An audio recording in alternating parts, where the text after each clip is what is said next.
आप लोग सब सहयोग की महत्ता जानते हैं, उसकी दिव्यता जानते हैं।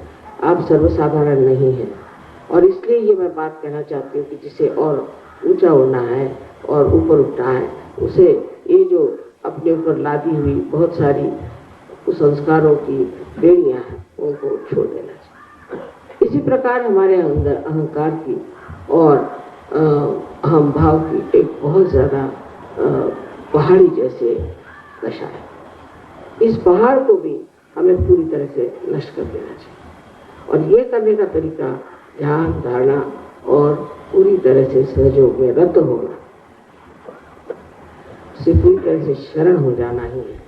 जो मनुष्य सहयोग में शरणागत में नहीं आता है वो अभी भी बहुत आधा है और हो सकता है कि इस उड़ान के दौरान वो पीछे ही रह जाए और फिर उसी नर्क में जाए जहाँ पर और लोग जाने वाले। इसलिए जरूरी है कि सब लोग पूरी तरह से प्रयत्न करें। आधा अधूरा प्रयत्न करने वाले लोग जो भी सामने आते हैं और कोशिश करते हैं, उनके लिए यही मैं कहना चाहती हूँ कि आधा अधूरापन कृपया छोड़ दीजिए, क्योंकि इस आधे अधूरेपन से आप कोई भी चीज को प्राप्त नहीं कर सकते। तब आप उस महान स्थिति को कैसे प्राप्त करते हैं जिसके लिए लोग हजारों वर्ष तक तप आदि करके अपनी स्वच्छता करते हैं। अपने को किसी तरह से गिराने की या किसी तरह से शापित करने की जरूरत नहीं, ये तो ये जान लेना चाहिए कि आज हम एक शीशे के सामने खड़े हैं और हमारे अंदर दिखने वाले सारे दोषों को हमें पूरी तरह से लय कर देना चाहिए। जब आप अपने से हटकर अपने को देखेंगे तो आप इसे समझ जाएंगे ये सारी चीजें हमें नष्ट करें। पर ये होते होते आप देखेंगे कि आप पर अनेक आशीर्वाद परमात्मा के, और उस अनेक आशीर्वाद में मनुष्य ये सोचेगा कि मैंने सब कुछ पा लिया। एक ये भी बड़ा सम्मोहन है कि हमें ये चीज मिल गई, हमें वो चीज मिल गई, दुनिया की चीजें मिल गई, और इस तरह से ये हम जब कोई चीज को पाना चाहते हैं तो उसके किनारे पर कुछ ऐसी भी बातें हैं जो मोहित कर सकती हैं, लेकिन उधर रुकना नहीं चाहिए। अपने को तो परम गति को प्राप्त करना चाहिए।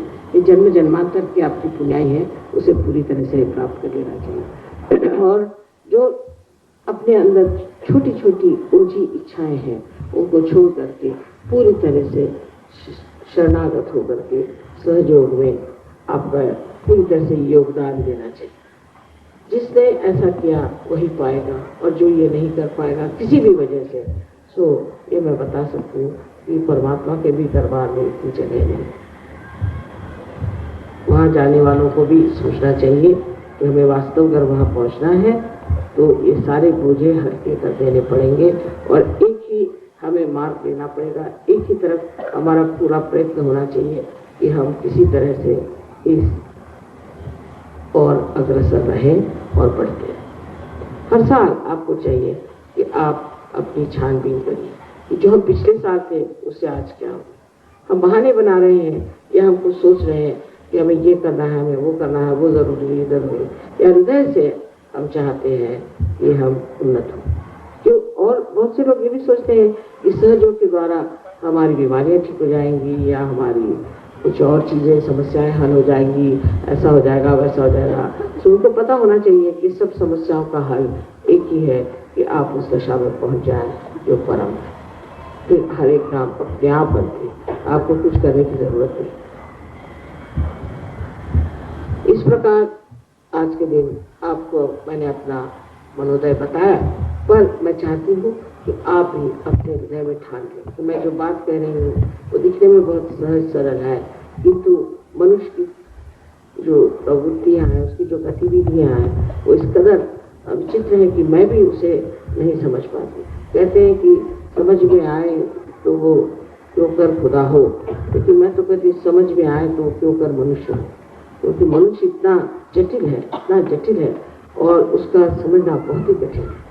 आप लोगों से मुझे यही विनती करनी है कि देवत्व को प्राप्त करने के लिए इस मनुष्यता की जो जटिलता है इसे पूरी तरह से धिक्कारना चाहिए और उसे छोड़ देना चाहिए, और यही कहना चाहिए कि हमें उसी देवत्व को प्राप्त होना है जिससे हर चीज आप जिसे भी छूते हैं वो प्लावित हो जाएगी, चेतनामय हो जाएगी, सुंदर हो जाएगी।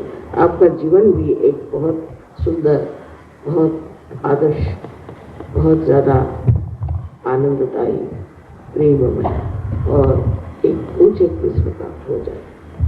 आप सबको अनंत आशीर्वाद।